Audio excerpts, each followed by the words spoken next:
Now, Manchester prides itself on being an international musical city, and let's face it, we have had so many famous bands come from our fair region. So many. But if I was to say to you that one of the finest performers, one of the greatest voices joins us live in this studio, I wouldn't be exaggerating because, ladies and gentlemen, we're about to talk to Mr. Cole Page. What an intro, hey? Now then, sir, I mean, only because I've seen you perform on a couple of occasions, and you are kind of Manchester's answer to Dean Martin or Frank Sinatra or all these things, but certainly with a bit of a Mancunian flavour. Yeah, of course. You've got to have a bit of Manc in there, haven't you? Of course you have. Swing, jazz, that kind of thing, yeah, brilliant. You're performing a one-off gig tomorrow night at the Opera House. Yes, in Manchester with a 17-piece big band and some very special guest singers. Ooh. So now, who are these special guest singers? We have a lady called Carly Stenson, who's from Hollyoaks.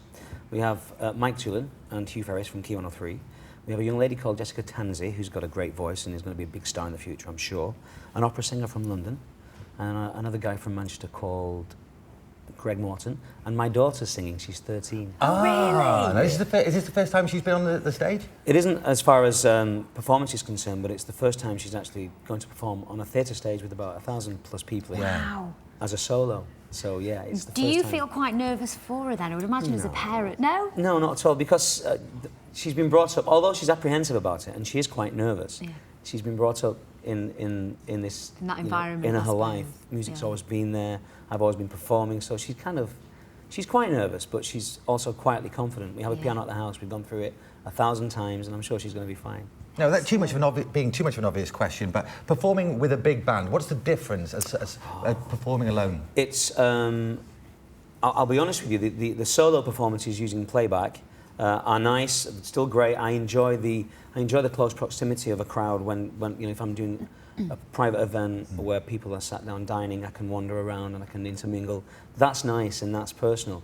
But a theatre stage with a big band is the premiership. It's just unbelievable because the sound of that. I mean, I always let the band start the evening with an instrumental, and basically that's for the sound guys to ensure that everything's in place, also for the audience to adjust their hearing for the band. But really, it's for me to go, to really gee up on stage, in the wings, waiting to go on, and it just gives you such a kick. Well, I mean, if I just spoke to you like Robbie Williams, sing when you're swinging, or swing when you're swinging. Yeah, swing when you're winning. That sort of burst of resurgence of kind of people getting into the old standards, getting into the Frank Sinatra, the Rat Pack tracks. He single-handedly reminded the majority of the listening public that this music is still out there. Yeah. Even though it's never really gone away, it had kind of disappeared from the majority, you know. And what he did was, it was so ultra cool for Robbie Williams to do this. All of a sudden, you've got a major pop star doing swing. It's like, wow, what's that all about? And I saw an immediate change in attitude to my music, to what I do, a week after that. Really? A show, and it was just ridiculous. I couldn't believe it. And obviously, subsequently from him, you've got Michael Bublé, Jamie Cullum. I mean, one of my greatest influences is Harry Connick Jr. I really love Harry Connick Jr. And he's always been around. I've met Harry Connick Jr. You've met him? Yeah, I interviewed him a couple of years ago. Fascinating person, fascinating character, talented, yeah. Really intense eyes. Really? Yeah, really intense eyes. But talking of kind of famous people, you have performed in front of some numerous celebrities, including Robbie Williams. Yeah, I sang at an event last year, and Robbie was in the audience, and although he reluctantly decided not to sing with me, he did. You would have shown he did more, respond. that's why I don't know about that. He did respond to one of the songs. He was on the chair swaying, and I did this thing Amore at the end of the set, and he was up and kind of joined in, which was great. But yeah, I've been lucky enough to sing for Pele. Quite impressive. Pele? Pele was. That was in Manchester. Wow. It was a restaurant, Lounge 10. I was working there at the time, and he was in Manchester doing some promotional thing. And he came in for dinner whilst I was working there, and he sang. I got him to sing "The Girl from Ipanema" in Portuguese in Manchester. Wow! Yeah, which is and we missed it. Ask him if he's got a favourite. Have you got a favourite celebrity that you performed for? Thanks for that, Byron. Yes, of course. Who's that, Cole? I sang for Bill Clinton back in 2001, and did he get his sax out?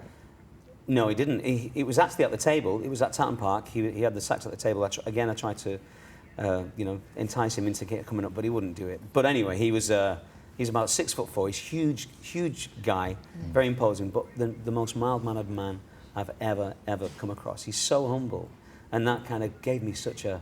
it kind of changed my life. It changed my life as far as professional is concerned, and also my life at home, because, you know, the celebrity scenario, Yeah. you know, if somebody like that can be so humble at such a height in the world.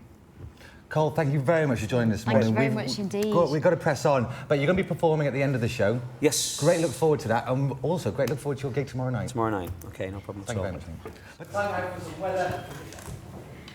Well, I'm afraid it's a dull and a cloudy morning for most of us.